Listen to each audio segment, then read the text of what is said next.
Пайғамбар салам айтқан екен хадисінде, адамдардың бойында мынандай үш сипат болады деп айтқан екен. Адамның бойында қызғаншақтық, яғни көре алмаушылық, жаман ойлау және жаңағыдай балгерлікпен айналысу. Отыра қалып бірдеңені баламалап, жорамалдап айта салу деп айтқан.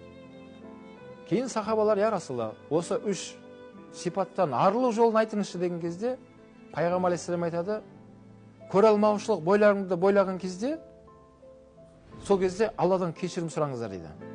Міне, Пайғамбар бізге үйретіп жатыр. Демек, бұл адамның бойында бар сипат екен. Яғни көре алмаушылық деген демек адамдарда болады екен.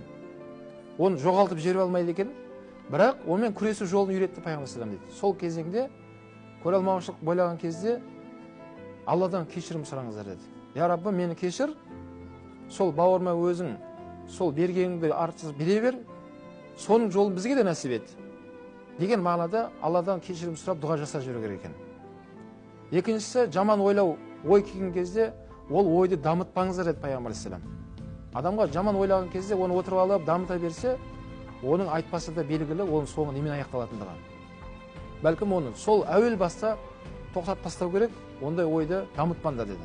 Үшіншісі, мынау балгерлікпен бірдеңен жорамалдап айта салған мәселеде, енді айтқандарыңа ары қарай дайындалыңдар дейді Пайғамбар алейхиссалам. Яғни не айтқан болсаң, соған қарай дайындықпен қайтадан тәубаңа келіп, Алладан жақсылық сұраңдар деген мағынада дейді.